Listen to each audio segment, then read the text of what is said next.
Hey, folks. Tuesdays with Stories brought to you by MyBookie. Yeah, the sports are coming back, folks. You got B-ball, you got NFL kicks off this week, all kinds of stuff. The winning season returns at MyBookie. That means doubling your first deposit. What? Plus Survivor contests, Super contests, and squares, folks. At MyBookie, winning season means hitting all your parlays and props with your feet up. Watching your team trounce the rivals while you cash in. Rejoice, because the NFL is back, baby. You ready for that NFL there, Fatty? I'm excited about the NFL. I mean, I'm in sports heaven over here. I'm obsessed with the hockey play. I basically quit comedy. I'm just watching hockey every night. I got the Celtics going, NBA. I got the U.S. Open. College football started. NFL's about to start. I'm all over it. Invest in your intuition. Use promo code Tuesdays and double your first deposit. New players get up to $1,000 in free play. Get more excitement out of the sports you love and the games you bet. Visit mybookie.ag and use promo code Tuesdays to double your first deposit. That's promo code Tuesdays at MyBookie, because he's my bookie. Your winning season starts today only at MyBookie, and Tuesdays with Stories starts right now. Yeah! Queef. Hey, Mark, fake banter for the intro. That's all I know how to do. Great. Good to be here. Welcome to Tuesdays with Stories. Hit her in the face with a surfboard. And then the duck fell out of his bag. Surf's up. And she didn't even flush. Knock, knock. Who's there? Mark Norman and Joe List. Yeah! This is Tuesdays with Stories, everybody.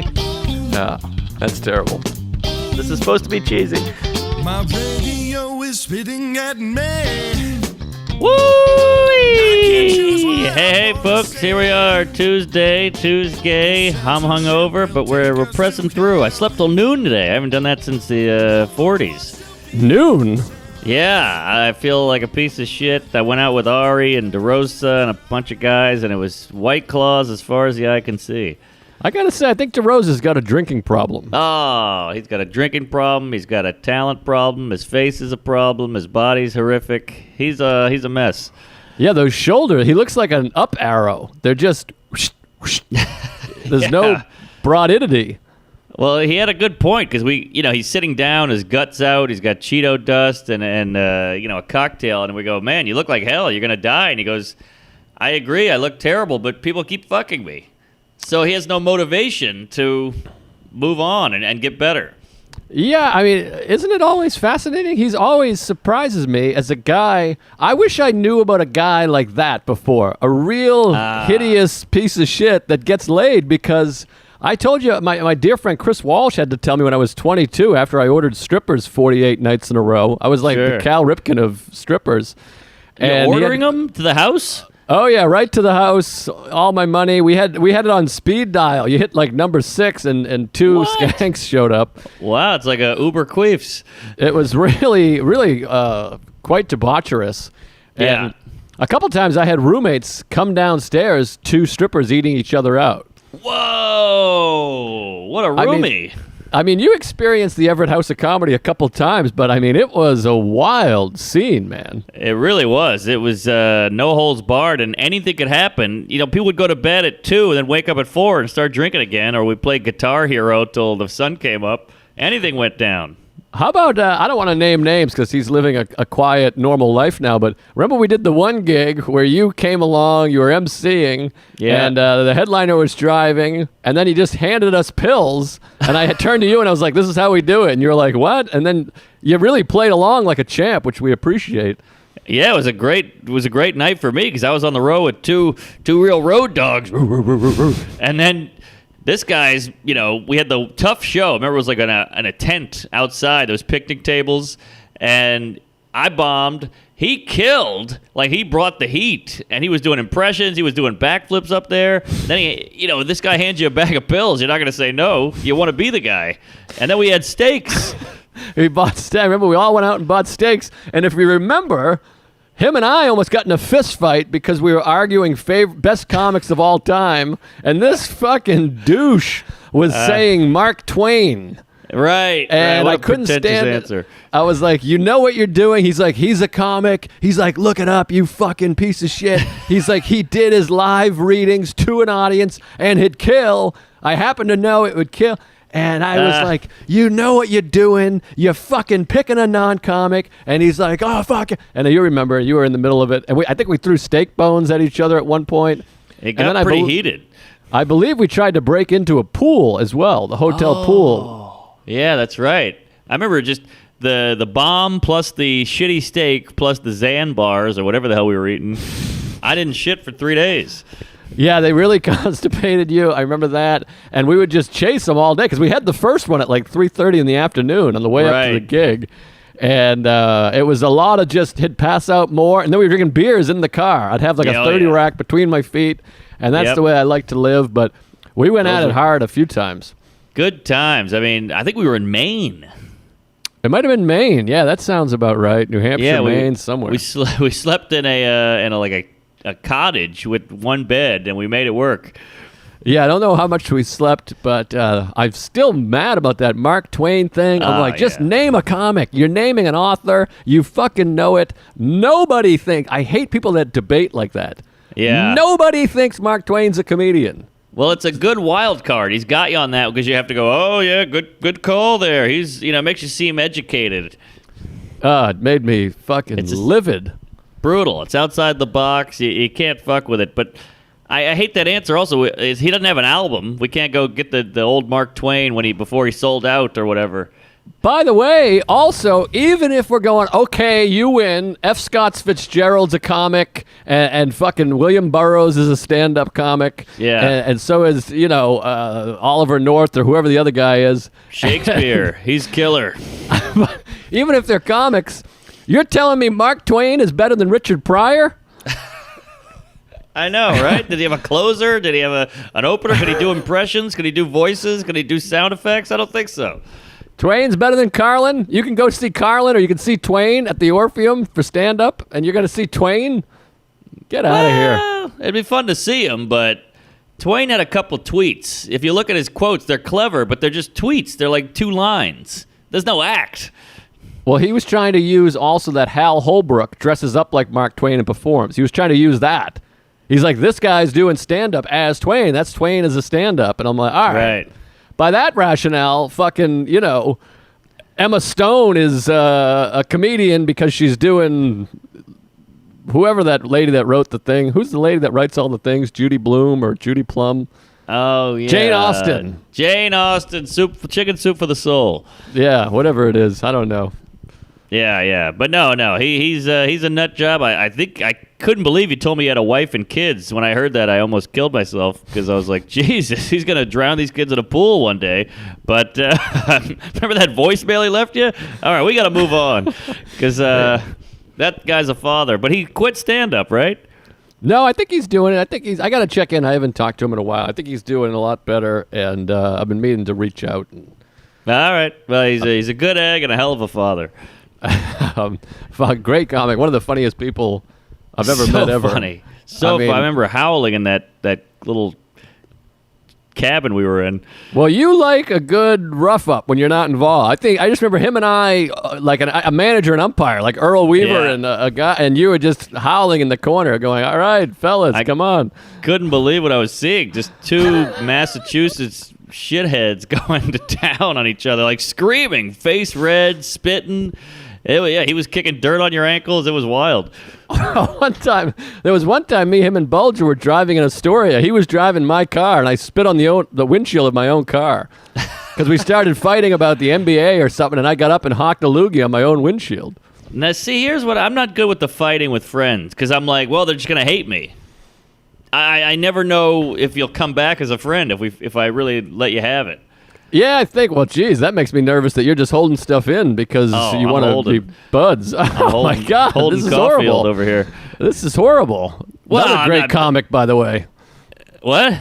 Another great comic, by the way. Holding Caulfield. Yeah, J.D. Salinger. You should see his Def Jam. Fantastic. All right. Well, geez, it's good. You're making my hangover feel better just because I'm not on pills. But yeah, what the hell's going on with you? Plugging along. It's a nice Sunday. We got a big park hang coming that you're going to miss because you're doing this fucking gay gig. Doing a gig with Ari, but it pays surprisingly well. He's generous.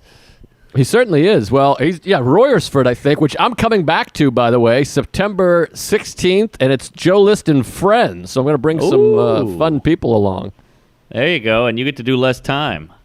I get to do less time, and I don't have a ton of shit from last time, so I got a couple. I know. Things, so. Are you worried about that? Like the same people probably won't come out. I hope a few of the same people come because there's special guests involved, and I got some other shit. Last time I riffed so much that I didn't get to the good. Oh, that's good. And this time I'll probably do 20 or whatever because we got a few guys coming along, so it's going to be a hot dog. You're not going to want to miss it. I'll say that.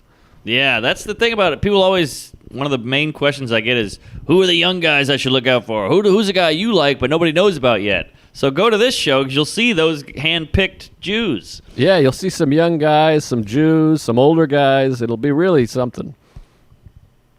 Oh yeah, it's one of the best shows in the tri-state area. Is that tri-state? You always hear about tri-state, never about quadruple or double. No, that's not tri-state. Well, there's only one quadruple state. That's the four corners. Tri-state means 3 states meeting, but 4 states only meet in one spot. That's the Arizona, New Mexico, Colorado, and Utah. Nevada, maybe. Interesting. Is it Utah or Nevada? I can't really remember. But I feel like you hear about tri more. Well, that's what I mean. There's way more of them, yeah. Right. So our tri-state area is New Jersey, Connecticut, New York. Oh, I didn't know that. It is Utah. Utah, Arizona, Utah. Colorado, New Mexico. Oh, I nailed it. Nice. But yeah, that's our Connecticut. So what about Floribama? That's a double. That's a double. I don't know if they call it the tri-state because maybe Georgia's right there or something. Yeah. I don't know if Georgia's touching Alabama. Not sure what's going on down there, but I confuse Mississippi and Alabama. I don't know which one's on the left and which one's on the right. Right. Yeah, that's a good one. They're both nubby little squares. They're hard. They look the same. Well, you're from Louisiana. Which one's touching Louisiana? Mississippi. Okay, so it's Mississippi to the left, Alabama to the right, which means that Alabama must touch Georgia. I guess it does. Yeah, or does Florida butt it out? Well, that's the tri-state area. Oh, all right. It's Bama, Georgia, try. Florida. I wonder what the best try is. Oh, I got to go with us. Our try is pretty hot. Connecticut's nothing to sneeze at. Connecticut, I think sneeze at is good. Oh, jizz on? That's good too. Shit on? Connecticut's nothing to queef on. I don't know. Connecticut's like, all right, you got a couple nice spots. You got New London and Yale and Little Italy and Pepe's Pizza, but once you get outside of that, you're in the wire. There's some shit. I mean, there's the Sandy Kook and that's a bad hook. There's some ocean. I don't know. I like it, but I like Jersey. I love New York. That's a good tri-state. I'm not sure. All right. Decent try. But man, I'm back. I did some real traveling. Yeah, you've been gone for a year. Lay it on me, fatty. Well, I went out to. You ever hear of Marfa, Texas? I have heard of Marfa. One of the worst names in the books because that just sounds like an ugly chick. Barfa. Yeah, like you heard about Greggy? He fucked Marfa. Oh. It does. If you hear Marfa and you say it's a woman, you definitely picture a big fat moose. Yes, with like a mustache and maybe a club foot. Well, it's quite a town, but it's one of those towns where some people are like, "Ooh, Marfa," and then others, I'm like, "I'm going to Marfa," and I got about 48 messages being like, "What the Marfa? What the fuck?" Yeah. I think it's one of those towns where if you're from Texas, for the most part, you're like, "Who would never go to Marfa? What are you talking about?" And then people that visit Marfa are like, "Ooh, it's quaint and it's arts and whatever." Is it quaint and artsy? Yeah, it's neat. This is a whole huge debate, conversation. This is one of the things Sarah and I really fight about. I mean, we really fist each other over this one. Sure. And I'd like to hear your input. I like the desert. I love it. The Southwest, West Texas, Utah, those red rocks and the cactuses and wide open spaces. But for me, that is horseshit compared to the North. The Pacific Northwest, the Northeast, Maine, New England, 400-foot green trees, moisture, morning dew, fluorescent grass, ferns, bright blue rivers, lakes, ponds, snow-capped mountains. Love a snow-cap. The desert is cool for even Joshua Tree, which I love, and Utah, I love. All that shit, it's cool, man. I did a real Lebowski there. It's fucking cool, but after a while, everything's dead. I call West Texas Death Texas. I agree. That's, to me, the desert. I hate it all. I hate the cow skull. That's always a cliche. I hate the cacti. I hate the bugs, the heat. My God, the heat. I hate a mirage. Oh, there's a puddle of water over there. Oh, it's a mirage. What the fuck is that? You lying to me at the desert? I hate the whole desert. The desert just represents death. There's no water. It's just blazing sun. The vultures are going above you.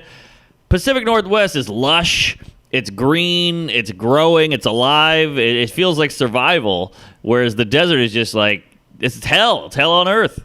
I completely agree. And this is one of those things we talked about a few episodes ago or months ago where I can't fathom how somebody could disagree with this. It's wild. I'm like, you think this is better? I can't wrap my head around it, and I know I'm going to get a bunch of fucking queefs and cowboy hats and guns saying I'm a fag or whatever. I just can't. It's insane where I'm like, how can you like death over life? Even the what do you call it? The prey, the bird of prey? No, what's the opposite of prey? Predator. Even the predators. Yeah. You have scorpions in the desert, rattlesnakes. We got, bears are cute. They're adorable. No one has a teddy scorpion. That's a good point. Good point. What I mean? Yeah. There's animals with fur in the forest because they're cute, they're cuddly, they got little big teeth, they'll gnaw on a branch. And then you go to the desert, it's all scales and shells and armadillo and rattlesnake. Yeah, it's gross. There's nothing good. You can't even eat anything. Yeah, I prefer, but it is pretty. Don't get me wrong. It sounds like I hate it. It's beautiful and I love it. So it was quite a trip. So we fly to Houston, pick up Sarah's mom, my mother-in-law. Then we drive to Austin, pick up the sister, and then we all drive from Austin to Marfa, which is a 7.5-hour car ride. With the mother-in-law. That sounds like a seventh circle of hell. I had a 7-hour car ride with my mother-in-law. Yikes. Well, I have to say it really gave me an abundant amount of gratitude because I thought, how many people on earth can spend 7 hours, 10 hours? One of the days was 10 hours. The way back, we drove from Marfa to Austin, dropped off the sis, and drove from Austin to Houston. 10 hours in a car with the mill. The mother-in-law. Well, what are you guys chatting about? You listening to the radio, book on tape? Are you doing Punch Buggy, I Spy? I mean, how do you kill 10 hours? 10 hours on the way back. Radio never turned on once. No radio on the way there. It's a little kooky. So they had a Conway Twitty and some other crap that they threw on the CD player, and then they just forget about it. Now, you know us, we're comics, we're observant, we're taking everything in, we're cunts. So the CD is just on a loop. So I heard track 3 from Best of Conway Twitty about 48 times. And finally I had to be like, hey, I had to lean in. I'm in the back seat, by the way. Oh, you're the back seat guy. I do the back seat lean. And I'm like, you got to take this CD out. I'm gonna take my own life. I'm going to snap it in half and cut my aorta. Right. I mean, Kanye Twitty, that's a whole different album. He's a little grating. It's like like that yodely thing with the twangy guitar. I mean, that'll kill a man. Yeah, it stinks on ice, and they play that in the ISIS bunker. But we had a great time, good conversation. I mean, her mother's a real smart. She's lived. She's traveled everywhere. She was born in England, raised in South Africa, moved to the States, 4 kids. They've been everywhere. I mean, she's got everywhere you look, everywhere you stay, she's got stories. And she does the rare thing that I never experienced in my life with my family, where she makes having a family seem fun, which I never even heard anybody talk like that. No, everybody hates their family. She was like, oh my God, would grab the kiddies, would put them in the back of the truck and look at some shooting stars. And then we took them on safari. We went to Istanbul, and one of them almost got stolen. Whoa, kidnap. How about this story? So years ago, they're walking through the airport in South Africa or something. Yeah. And the little one, he's 6 or something. He's dragging his own suitcase, adorable, and he hears the click, click, click, click, click, click, click, click, click. You know, the wheels on the tile. Yeah. When you're walking, all of a sudden the click, click, click, click, flat, nothing. So they go, "Where's the click, click, click?" They turn around, and this guy is holding the kid's hand and carrying the suitcase. What? And they're like, "What the fuck is this? Give me back my son." You know, like Gibson. They take the suitcase back, and then the guy's like, "I thought he was lost. Sorry." And then he scurries off. Oh, how about that? Man, I mean, that's terrifying. Spooky. And Those gypsies, I'll tell you. Sarah's dad said it was the biggest regret of his life not going after the guy, because they were so happy to have their son back and Right. going, "Are you okay? Whatever. Did he touch you? Boobily boo." That he's like, "I wish I went back there and thumped his skull." Sure.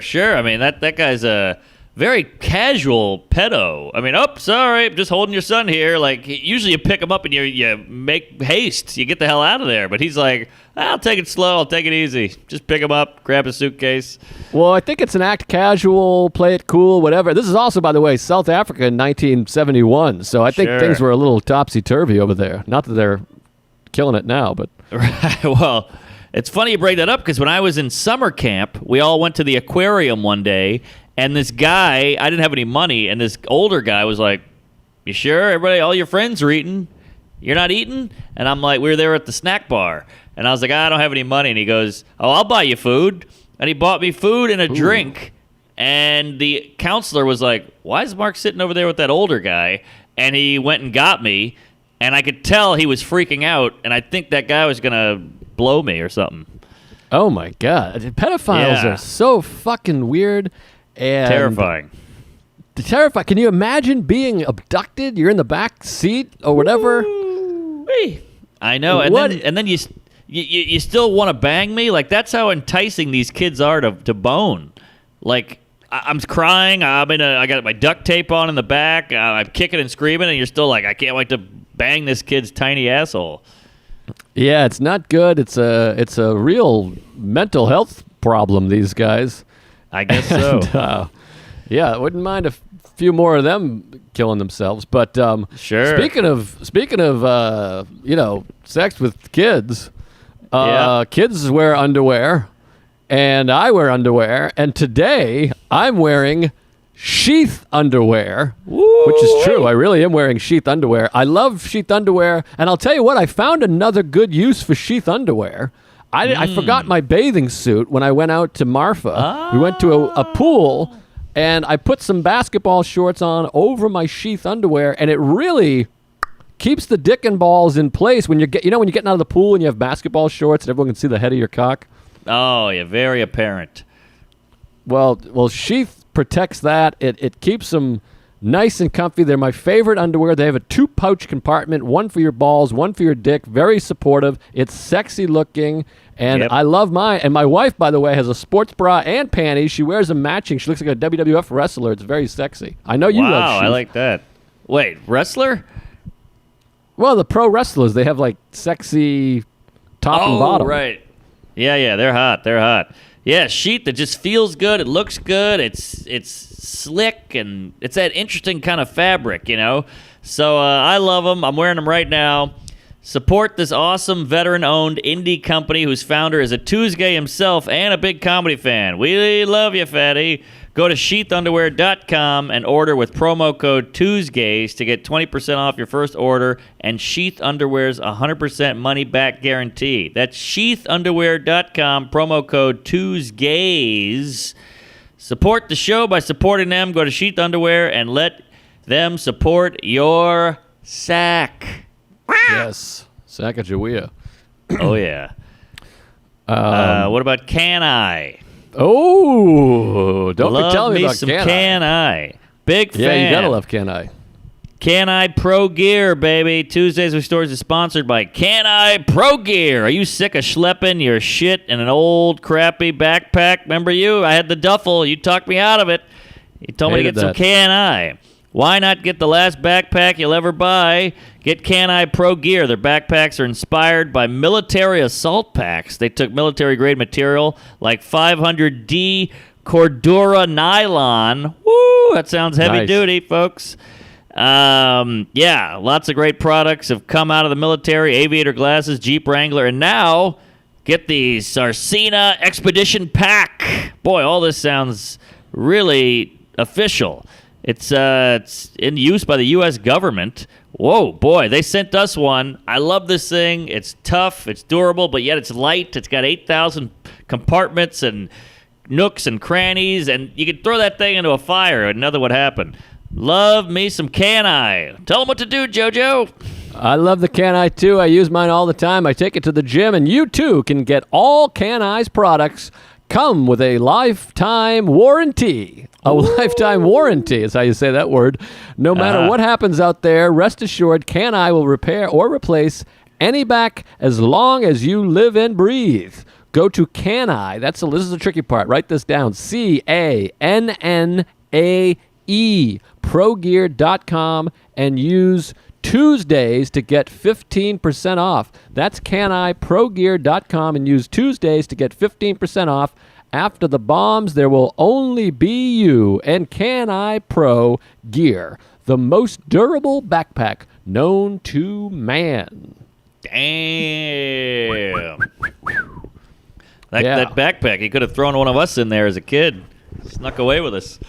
Yeah, but anyways, so I had a great time, and like I said, I feel so grateful. I'm one of the, I don't know what percentage of American men could ride in a car with their mother-in-law for 10 hours after hanging out for 7 days and have it be fun and delightful, but really a great time, and she's funny, and she's got a million stories, and she's one of those people that's just wise. She talks, and you're like, wow, what? Oh, Really? my God. Yeah. Wow. And how about this? Is She's British go ahead. accent?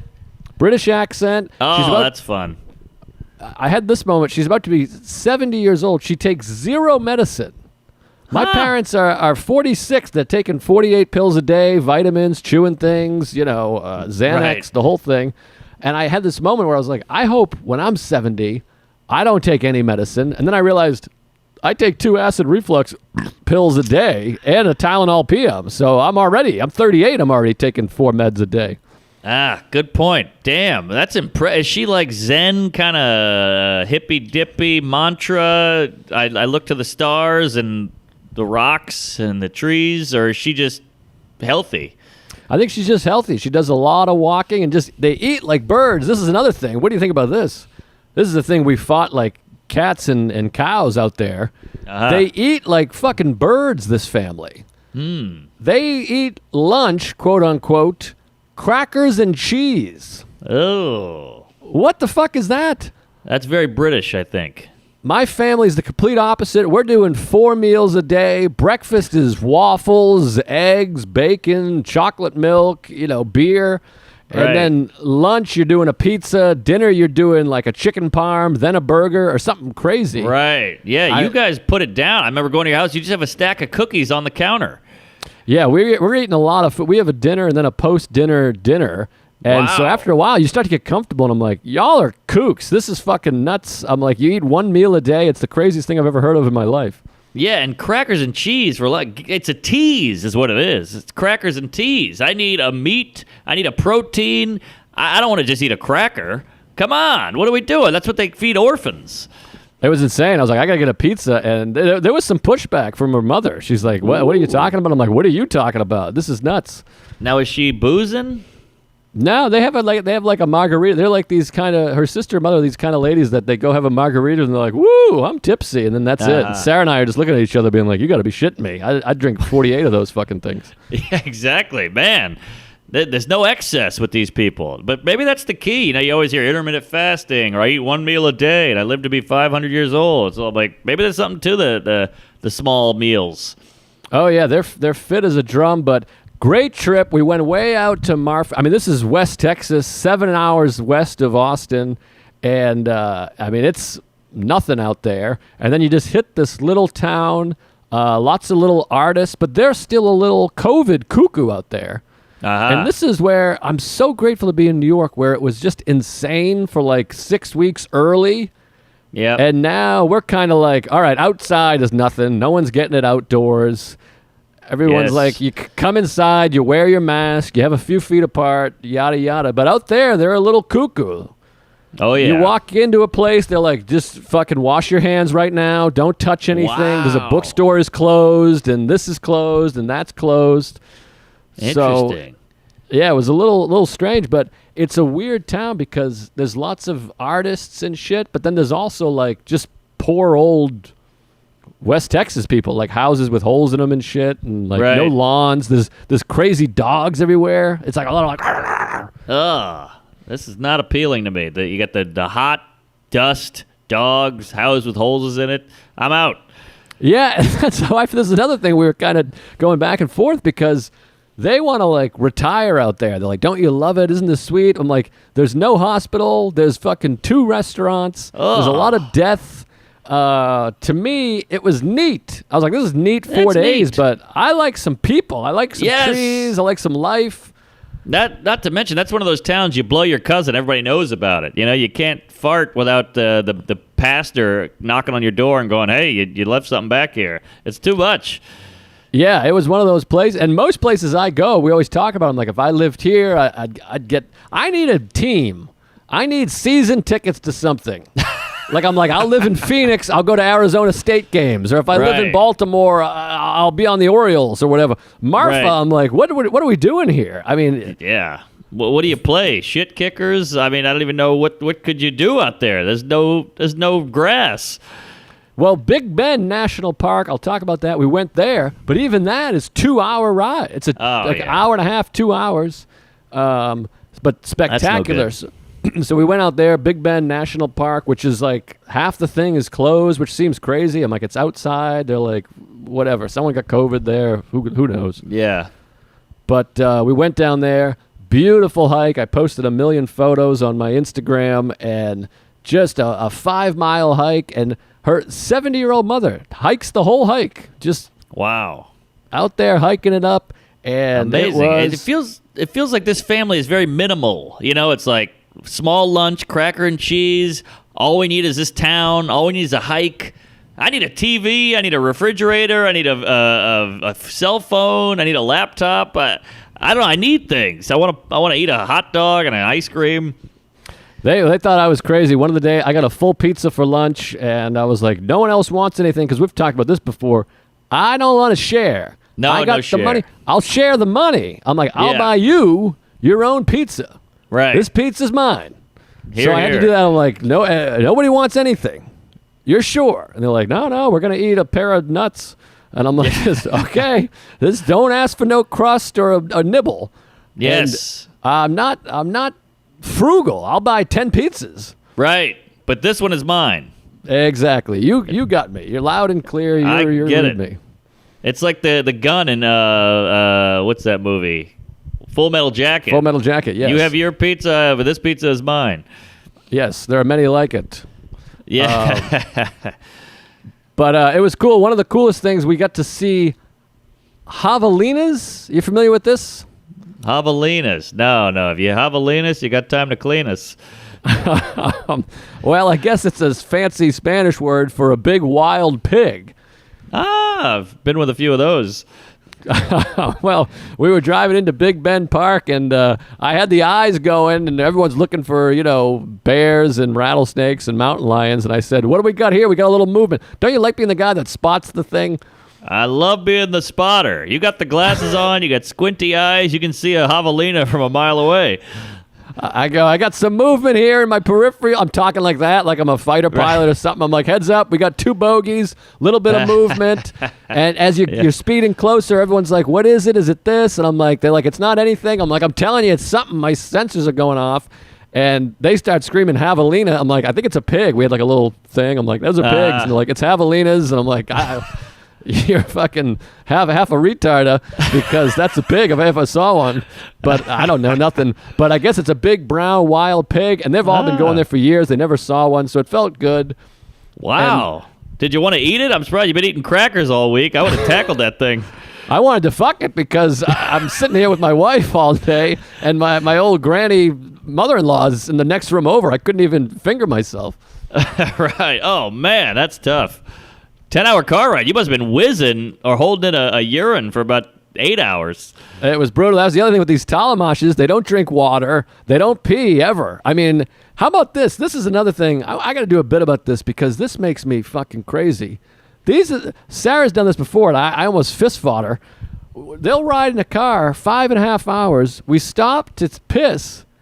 Some of them don't get out of the car. They're That is bananas. They're like, get it. I'm good. That's I'm like, crazy. You don't want to stand? No stretch? No fresh air? You're going to get a blood clot. Your legs, you got to move around. You got to circulate, whore. What are you, crazy? I'm with you. Sat in the car. I mean, the kookiest thing I ever saw, we went into a Walmart. Sarah's sister needed sneakers. She forgot her hiking shoes. And I'm like, I got to eat. So I went in there. It was one of those super Walmarts out in the middle of nowhere. They have a grocery store in the Walmart. You can buy a fish. You can buy a gun. Yes, crazy. America. So I saw, and by the way, how about this? Everywhere we went, people were wearing their masks inside. West Texas, you think like people are going to have machine guns. They're going to not whatever. Masks on everybody. So well, I think we've all seen enough videos where like Karen gets pulled outside of a Bass Pro Shop and beaten with knives, because she wouldn't wear a mask, and she's like, I'll kill all of you, So I think nobody wants to be on that video. Well, I saw one lady, and she was a big power forward for the New York Sparks or whatever. Yeah. And she had crazy blonde afro. And she just had no mask, walking around looking angry, and she had a big shirt that said, "Come and try to take my gun." Wow. And you're like this, okay, heads up. There's that lady. There's a javelina. Yeah. But we stopped at Walmart. I bought some bread. I was just making PB&Js in the back seat. I made 4 of them in a row, just pounding them. Good for you. I felt a little judged, but what can you do? Yeah. But anyways, I don't want to take up too much. I can come back to this. I got some other stuff. I got to hear from you. People want to hear about the drinking, and I'm going to get 48 tweets saying I hogged the mic here. Well, I still want to hear it because isn't that crazy that you drive 10 hours or whatever and you're still in the same state? It's almost like Texas is its own tri-state area. It's like 3 states in one. It's insane. I think they all fancy themselves as their own country. It feels kind of like its own country. And it does. If I drive from my home in Queens to my parents' house, I drive through 4 states to get there. 200 miles, 4 states. Right. Not Out there. Tejas. And by the way... Is, oh, sorry, go ahead. No, I was just going to say, the tri-state area of Texas, I guess, is Houston, Austin, Mexico. All right, you go. I was just going to say, we drove west, but we weren't even at the border. Like El Paso's another 4.5 hours away or some shit. Crazy. Yeah, Dallas is basically in L.A. It's insane. It's a kooky state, and who knows? All right, I want to hear about all this because we're still not even out of Marfa yet. So, you know that old joke, like your girlfriend's so fat, you roll over, you're still on her. I feel like that's like Texas. The state's so big, you keep going, you're still in it. All right. First off, did some shows in Indy. I got to say, man, everywhere I go, there's Tuesdays in a manhole, up in a tree, in an alleyway. I bump into a Tuesday. He's doing heroin or getting raped. There's Tuesdays everywhere. I go to Target. I go to the post office. They're out there, and they're peppered all over the country. And I did a Jewish gig, another like Orthodox tassels, whatever you call it, the yarmulke, the beard, Orthodox. So COVID. It's out in Queens, Forest Hills, and the guy was like, you're doing 20 minutes, clean. Like, I was like, well, I did this on Coney. He's like, that ain't clean. I'm talking Tonight Show. Like, don't say anything crazy. And I was like, all right. It's in a backyard, no women allowed, all men. They don't clap. You have to go up onto the porch and do your set. And, I mean, it was so crazy. It's in Queens. It feels like another country. It's just all these Jews. They're smoking cigars. They hate women. And you go up on the porch and you just bomb under a bug zapper for 20 minutes. And if you do a joke that goes well, they go, very good, very good. They don't really laugh. I mean, it was tough. But Jesus. Yeah, but it was 20 minutes, so I had a watch on. I was just counting the seconds. And I got a little dirty. Because you're bombing, so you're like, I got to go dirty. I mean, I got to save myself here. And a lot of shrieks. A lot of like, oh. And then the guy at the show, he was a nice guy, but he was like, what the hell was that? I told you to keep it clean. I was like, I was dying up there. And then he went up. He talked about temple for an hour and killed. But the reason I bring it up is it's in a backyard. It's in the middle of deep Queens. And a Tuesday is there. What? Yeah, and he's got the yarmulke on. He's a redheaded Jew, and he's like, hey, we're not all like this. Just thanks for coming. Sorry about my people. And I was like, no, it's fine. It sounds like he infiltrated. He's got red hair. He listens to Tuesdays with Stories. I think he's an imposter who heard about you doing some wacky Jew gig, and he bought himself a hat and stuck it on there to get in. Is that Maybe, possible? but he was convincing. I mean, he looked Jewy, but there's some redheaded Jews out there. There's a couple. Sure, I've met a few in my day. He's a Junicorn. But, yeah, I mean, it was a tough gig. Luckily, it was this other Jewish kid, me, and then the headliner. So I got to watch what the other kid did. And it sucks because it's almost like Jackie Mason or like a black comic or a gay comic where they know all this inside stuff about their people, and I didn't. So you feel so goyish. Right. like, Goyish man. Yeah, like you see a Jewish guy like a Sam Morrill, and you see me, you're like, hey, we're the same. We're both skinny white guys with fluffy hair or whatever. But when you go up there and you stand in front of them, you are like, oh, I am not Jewish. I am definitely a different group than you guys. I think they lived it, and they got some kind of weird mom thing or something. And I think there's some kind of, when you come out of a Jewish woman, it's some kind of, it smears you with some kind of magic or something. Right? Yeah. You get the chosen placenta. Who knows? But either way, I got in trouble for going dirty. But he still paid me, and he's like, hey, if you want some other gigs, let me know. And I was like, yeah, I'll take them because they pay pretty well, and it's fun to mix it up. Like. You're home. You jump on a Q train. All of a sudden, you're in another land in a backyard of a neighborhood with tiki torches and hummus. So that's what's cool about comedy. Next thing, I did Indianapolis. Great club, great time, great town. Indianapolis, by the way, underrated for their what do you call those? I guess it's the Capitol. So there's a Capitol building, there's a park, there's a fountain, there's a big memorial over here. Like their downtown is just beautiful with like monuments and whatnot. Yeah, I went up in one of them one time. One of them you can go into. Really? Yeah, there's a little thing you can go up there. Oh, all right. So yeah, I'm walking around downtown. By the way, not a lot of masks going on. The bars are open, the restaurants are open. It's crazy. Interesting. I ate in a Qdoba. It was weird. Oh, Qdoba. Yeah, so the shows were fun. Great staff. Like, you know those old school clubs where you go there and the staff, you go out drinking with the staff and they all know each other and every year you go back, it's the same group? Yes. That's what that club is, and it's kind of like a throwback. It was fun.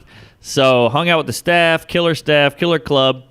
But Sunday flight, 8:30 a.m. I go, I'm just going to suck it up Sunday, get up early, go to the airport, and get home. Set my alarm for 6:30. And I go, I'm not drinking tonight.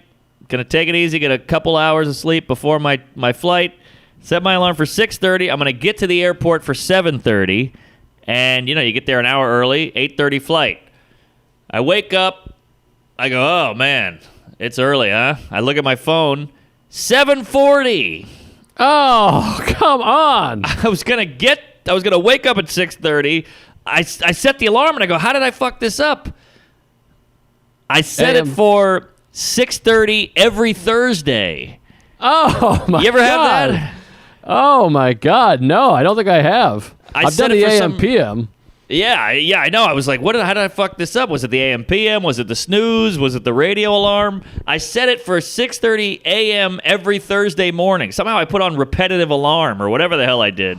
So I'm, when you wake up and you basically missed your flight. You have that first thing like, fuck it, I'm going back to bed. I'll find another flight. But then I'm like, no, it's COVID. It's pandemic. There aren't just flights willy-nilly. No. So I just go, I'm going to take a shot. Hit Uber. Uber says be there in 10 minutes. This is a valuable 10 minutes. So I throw my panties on. I throw my poodle skirt on. I don't even brush my teeth. I run downstairs. I'm just waiting for the Uber. Finally gets there after like 11 minutes. Now it's 10 or 7:50. Go to the airport. Takes like 10 minutes to get there. Now it's 8. The boarding starts at 8:05. Oh, boy. I run in, I grab my bag, I go through security. There's 3 people in line, thank God for the pandemic. And I run, and I see the lady at the door, like, hitting the thing, like we're about to close it. And I slide in, like first base. I throw her my phone. She goes, beep, and I made it on. But, man, it was terrifying. I mean, you missed that flight. You're just stuck in Indy for a year. Yeah, there's one flight a day now from all these cities, major cities. You got to just start over the next day and wait till Thursday when your alarm goes off properly. I know, but here's the problem. Now I'm like, holy shit, I got an extra hour of sleep. I wonder how much more I could do that. Like, could I get away with that again? Right. Well, there's the old adage, if you've never missed a flight, you spend too much time at the airport. Ah, I like that. Yeah, that's a real right up your asshole. Speaking of up your asshole and our genitals, we got one more sponsor, if you can believe it. People are really jumping onto the show here. This one is Manscaped. Ooh. The show is brought to you by Manscaped. Do you have a big, hairy bush that needs trimming? I know I do. Yes. Oh, yeah. Get Manscaped. They are the only men's brand dedicated exclusively to below-the-belt grooming and hygiene. Precision tools for your family jewels, folks. Manscaping, it's not an easy thing to do, obviously. We've all been there. We've all nicked our balls, sliced our cock, and had blood shooting out of our assholes. I mean, you don't want it, and you need to have a safe way to trim your dick and balls. The engineers at Manscaped are so obsessed with keeping your package clean, they've created optimal ball hair trimming system. It's called the Perfect Package 3.0 Essentials Kit, featuring the new and improved Lawnmower 3.0 waterproof. It includes an LED light and is made with advanced skin-safe technology. You know about it, Mark? Tell them what to do. Tell them how to get one. I mean, I just got to say, I love Manscaped. That lawnmower, I just keep it in my bag, and I just take it on the road every weekend, and I shave my face, I shave my pubes, I shave my asshole. It's so good, and you can't cut yourself. I know that sounds weird, but, like, I'll try to go rough with it, and you just can't nick. It's so well made. The battery lasts for 20 years. I'm a big fan of these guys' products. They know what they're doing.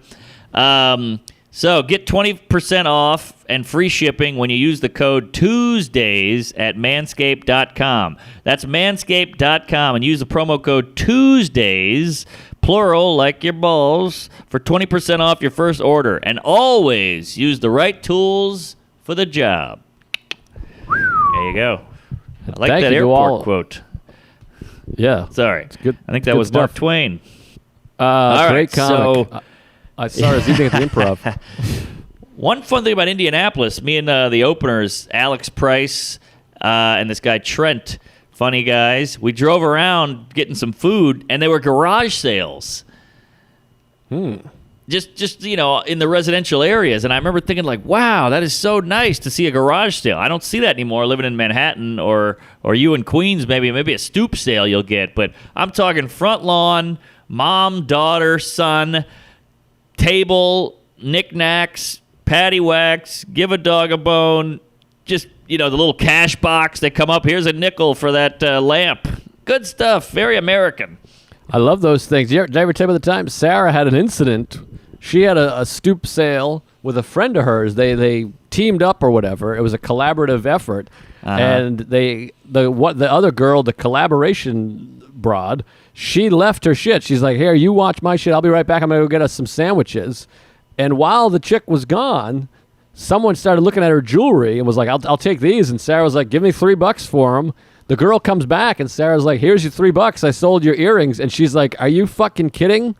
Those were silver. Those were like some super silver, sterling silver, or Oh, boy. Joshua silver, whatever the fuck silver. And she's Yeah. like, She's like, I'm sorry, I don't want to be an asshole here, but those are worth like $100. I was gonna sell them for $100. And Sarah's like, are you serious? Like, she had that cold sweat that shakes, She's like, are you kidding? And she's like, I'm not kidding. She's like, those belong to my grandmother. They're from 1944. They were in the Holocaust, and they're silver pancakes or whatever. And Yeah. Sarah had to give her like $60. What? Yeah, so Sarah was just in the hole. She fucked up. But the thing was like, well, you got to tell me. If you're going to be the sandwich lady, you got to say, hey, whatever you do, don't sell these fucking swastika earrings because they belong to, Anne-Marie Hitler, whatever his broad's name, Ava Braun. Ava Braun, yeah, wow. That poor Sarah. That's on the other girl. You should have told me, and you shouldn't be hawking that on a stoop. Nobody's going to drop a hundo on some, Claire's earrings. That's crazy. Yeah, so Sarah ended up selling like all of her shit, but still being in the hole like $11 because of these Nazi earrings. Well, when you really dig deep into a stoop sale or a garage sale, what is really to gain? I mean, you got to if you clear everything out, you'll probably make $300. Is that necessary? I mean, I guess it's better than nothing, but you just sat out in the front lawn for $300. Like, it just feels like a weird number to spend a day on. Well, I guess you're going to throw the stuff away anyways, and it's recycled. One person's garbage is another one's gold, or whatever that saying is. Yeah, Twain. That's a good point. It's keeping the shit going, and maybe it's something to do. You hang out, you have a couple cocktails, you eat each other out, and you sell an earring. All right, you got a point. The only the clinker is that most people who have a stoop sale, if you wait till sundown, they just put it out in the garbage anyway, so you can just snag it then and head home. But that's the gamble, because you got to keep an eye out. You like Costanza with the suit, because all of a sudden it's 6:49 p.m. and then here comes Bozo the Clown to come buy a new wig, and you just lost your wig. Good point. Yeah, it's a gamble, but hey, nobody needs any of that shit anyway. What do you need a like an ice hockey trophy for a fifth grader?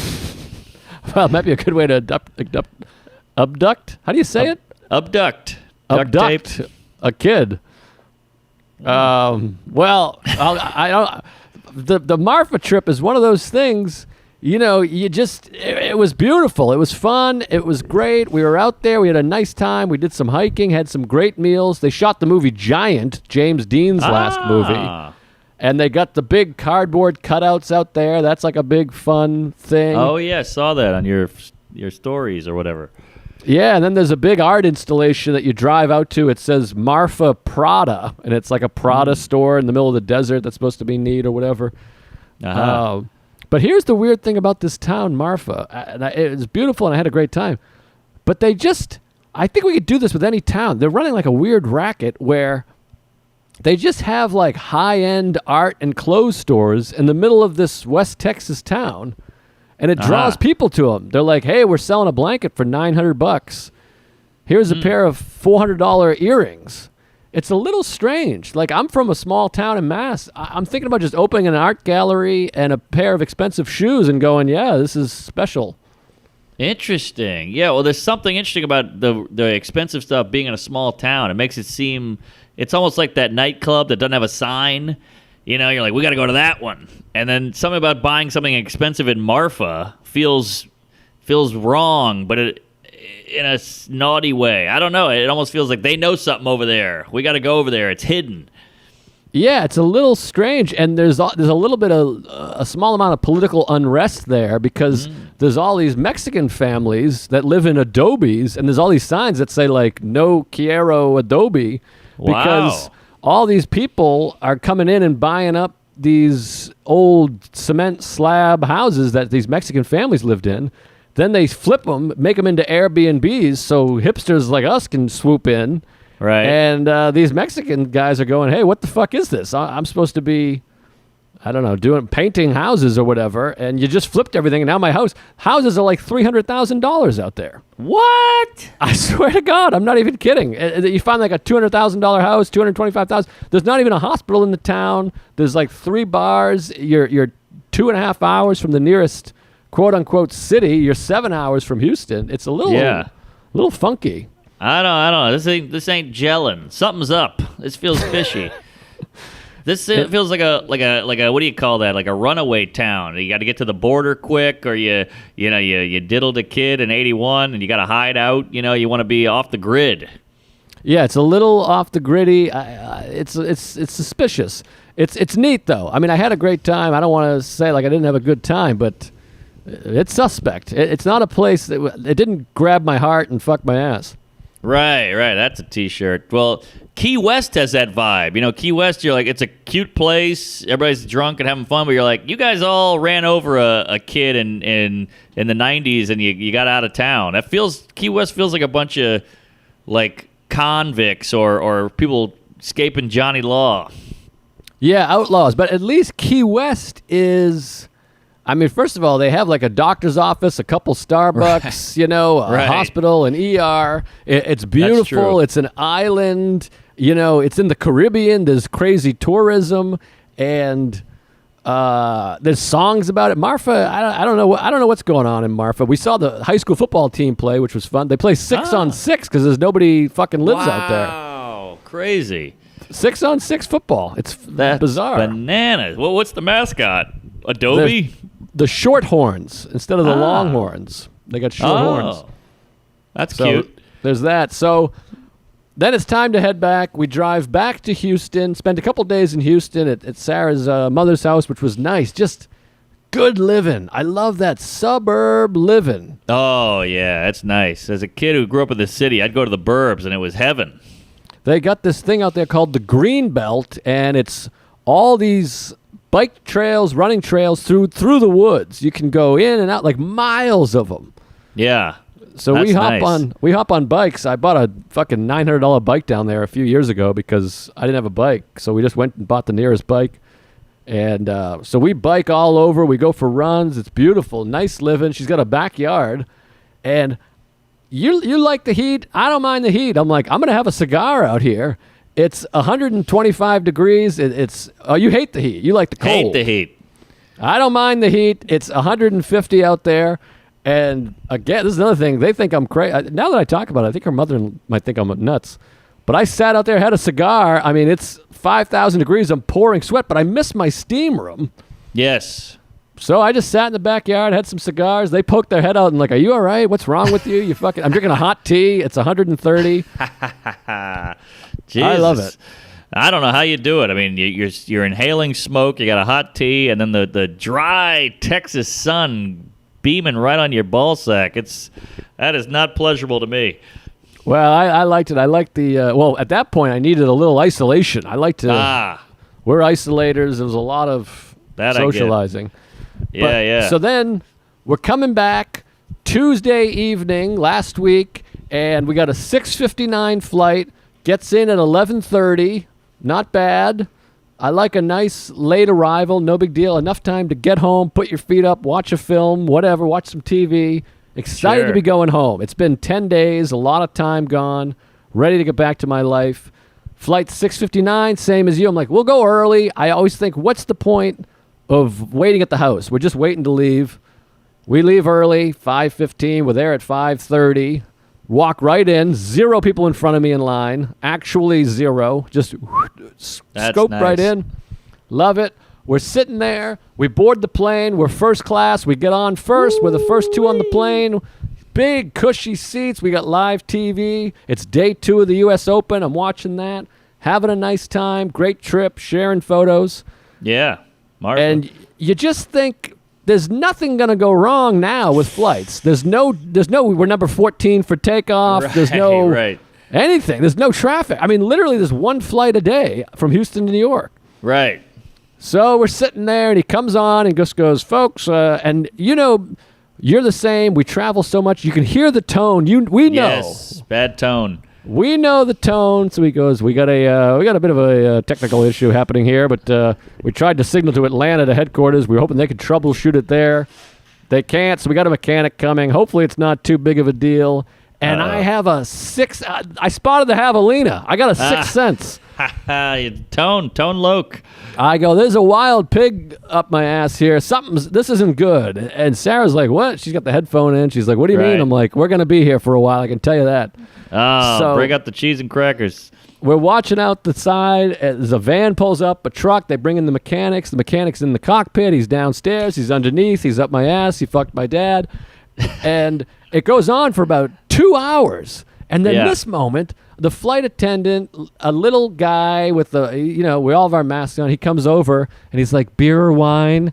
And I said, I shouldn't do the impression if it's offensive, but I says, beer or wine? And I go, we're good. What's going on? And he goes, what do you mean? Uh-oh. And I'm like, what do I mean?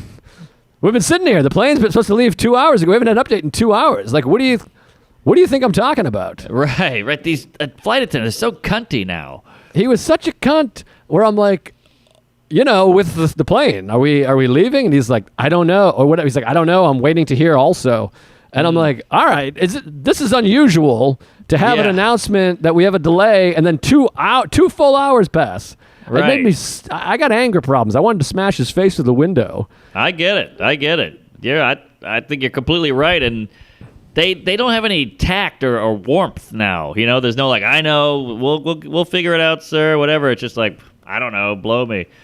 Well, so then he went, I just hated that he was like, what do you mean? I'm like, what do you mean? What do I mean? What do you think? I'm asking you on a date. I want to know how your fucking parents are. I'm asking about the plane, you fucking nitwit. Exactly. So I asked him, he's like, I'm not sure. We're waiting to find out. But then I don't know if this made me angry or happy, but he went straight to the cockpit, and then within like 30 seconds you hear, hello, folks, this is the pilot speaking. So the flight attendant must have gone, can you make an announcement because this guy's being a little bitch? Right. But by the way, there's only 6 of us on the plane. So the pilot comes on. He's like, the mechanics are working on it. We're hoping to fly tonight. Long story short, another half hour passes. Now it's a 2.5 hour delay. The flight attendant comes on. He goes, folks, they got it fixed. It's we're good to go. So I go, all great. Right. So now I'm like, all right, terrific. Another hour passes. 1 full hour. I could have watched The Godfather 2. Wow, brutal. After he said we're good to go, 1 hour passes. So I'm like, what the fuck is going on? I thought we were leaving just then. So wait, what time are we at now? What are we at? 11 at night all of a sudden? No, because it was 6:59. So we got this all started at 6:40. So now I think it's about 9:30 maybe, or maybe it's 10 o'clock or so. Okay. My times might be a little bit off because I think it's about just before 10 when he says this. He comes on around 10 p.m. and he says, hey, folks, so maybe it's 10. My times are a little screwed up. But he comes on and he goes, folks, good news and bad news. Oh, boy. It's always more bad, by the way. Well, so he goes, good news is we did fix the problem. You are getting to LaGuardia tonight. We're flying to LaGuardia. So I'm like, okay, all right. Bad news, LaGuardia is not a 24-hour airport. They're closed. I've never even heard of this in my life. The airport's closed. He's like, we have to wait until they're open. Our new departure time, 1:45 a.m. So this happens at like 9:50 p.m. So we're like, what? We got a 3-hour delay on top of the 3 hour, or 4-hour delay on top of the 3 hours. Wow. And they're like, you can get off the plane, you can do whatever you want, you can go home and come back, but the departure time is now 1:45 a.m. Sarah texts her mom. She's asleep. She's 70 years old eating crackers for lunch. Sure. She's been in bed for a half hour already. So we get off the plane. How about this, though? There's only 6 of us on the flight. The flight attendant, one of the flight attendants, a nicer one, he comes up and he goes, hey, I'm going to Taco Bell. Do you guys want anything? What a guy. Because everything in Houston airport's closed because nobody's in there. He took his own car to Taco Bell. He took an order like we were in college. Wow. Hey, give me a Bel Grande, weirdo. He's like, what do you guys want? He writes it down. And he's like, if you think of something else, just have him call me. He's like, the Taco Bell's 45 minutes away. He drove 45 minutes to Taco Bell and came back because we have 3 hours till the plane leaves. Yeah. So he came back. He scooped around. He tossed around some Taco Bell. We had a little taco party in the plane. And nice. Finally, we leave at whatever the fuck, 1:45 a.m. We get in at 6:20 or some shit. So instead of getting home at 11 p.m., we got home at 6:30 a.m. Oh, my Lord. Did you snooze on the plane? Nah, I can't snooze. I tried to snooze. I just sat there with my eyes closed like an asshole. And second flight back. I didn't fly for 7 months. Second flight back, 7.5 hour delay. That is unheard of. I mean, it's good you got back, but imagine, why can't that flight ever happen when you're late to the airport? Let's say you were 4 hours late to the airport. You're like, oh, I'm never making my flight. You would have made it. I know. It's crazy. Good point. Brutal. Taco Bell. Man.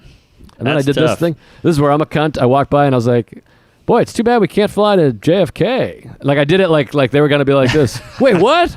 Like they were like, we didn't. This guy just had a killer idea. We could go to JFK. But the guy's like, yeah, it's not that easy. And I'm like, all right, fuck you.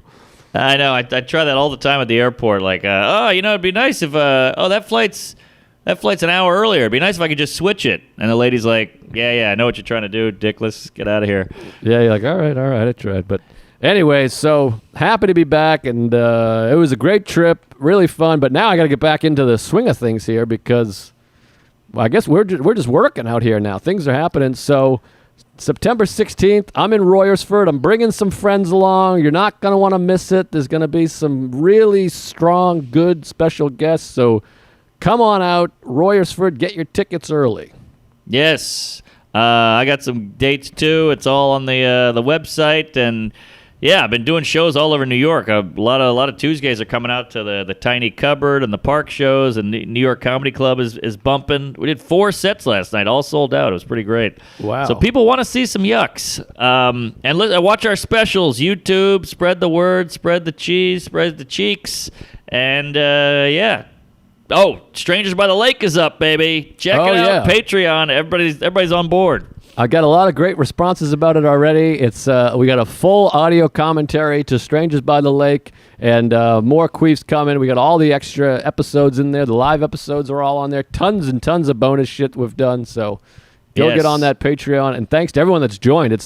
We're peaking right now. So keep joining, keep signing up, and go watch a 2-hour movie about gay men with us talking over it. I mean, how can you miss that?